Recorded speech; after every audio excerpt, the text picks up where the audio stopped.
Olá! Políticos, promotores e juízes que cometem crimes têm direito a julgamento especial. Os processos contra eles não começam na primeira instância do judiciário.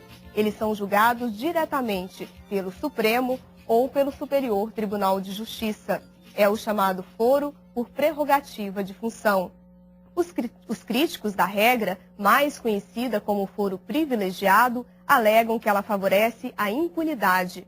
Desde a Constituição de 88, o Superior Tribunal de Justiça condenou apenas 5 autoridades. No Supremo, nunca houve condenação. Ronaldo Madeira, o senhor concorda? Favorece a impunidade? Trata desigualmente os cidadãos brasileiros? Olha, a observação do que vem acontecendo aqui na história brasileira é que há impunidade.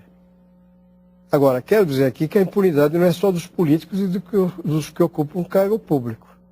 Em São Paulo há um caso célebre que a imprensa tem discutido, de um cidadão jornalista que matou uma ex-namorada há 10 anos, foi condenado réu confesso, crime premeditado pelas costas, réu confesso, foi condenado lá no Estado e passaram-se 10 anos e até agora o indivíduo está solto.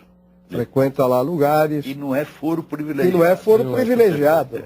Então, na verdade, eu acho aqui que, em relação a essa matéria, a justiça, como de resto em relação a várias outras, nós temos falsas discussões. Quer dizer, nós não discutimos como fazer a justiça ser célere.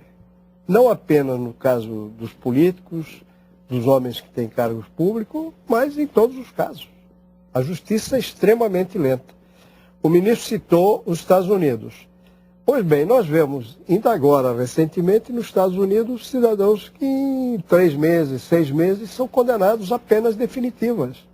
Quer dizer, nós temos um processo aqui que é extremamente lento, permite chicanas, e aí acontece uma coisa, que é essa que o ministro falou, vai tudo parar no STF.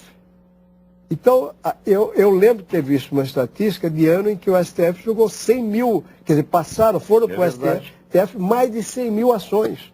Da mesma forma para o Tribunal Superior do Trabalho, mais de 100 mil ações.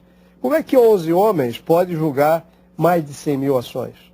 Então, eu acho que nós, nesse tema, no meu modo de ver, estamos numa falsa discussão. Eu já vi políticos aqui na Câmara, não vou citar nomes por motivos óbvios, mas eu já vi políticos aqui com processos judiciais que me dizem o seguinte, olha, eu prefiro que vá para a primeira instância. Porque sabe que indo à primeira instância ele tem vários recursos depois e a coisa não anda.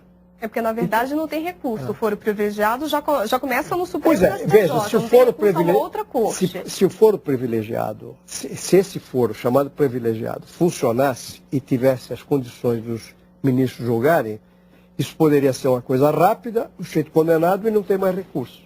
Se ele vai lá para a primeira instância, qual é o raciocínio que fazem aqui? Um deputado, pelo menos, que me falou isso.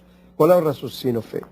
Bom, vai para a primeira instância, começa tudo lá do zero e essa coisa vai levar 20 anos, 30 anos.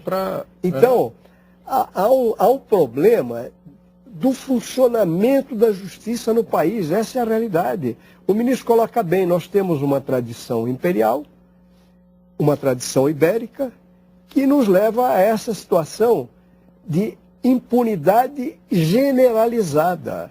É a impunidade do político, do governador, do sujeito que ocupa algum cargo, mas é uma impunidade que pega também o cidadão que tem dinheiro, o cidadão que tem recurso, e essa coisa vai. O que a senhora acha que nos casos de crimes de responsabilidade, atos de improbidade administrativa, esses crimes eles não deveriam ter prioridade no julgamento? Isso não daria, talvez, combateria a impunidade, daria mais PEC apresentada pelo deputado Paulo Renato, que propõe criar um tribunal especial para examinar esse tipo de crime, para dar agilidade.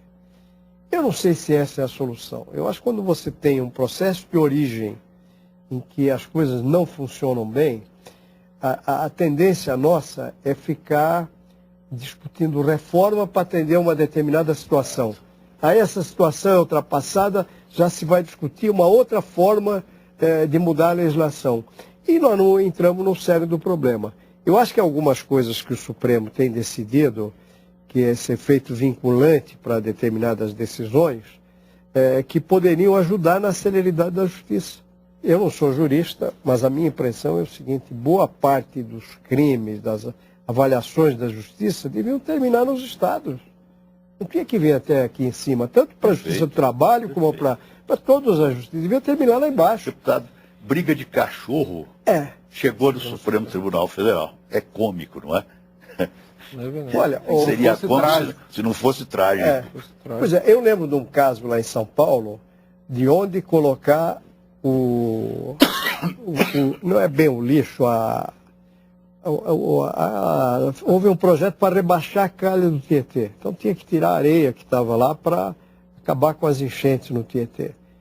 Isso vai acabar com uma liminar aqui no Supremo, liminar, porque um cidadão tinha conseguido uma liminar lá em São Paulo para que não pudesse colocar aquele entulho num determinado local.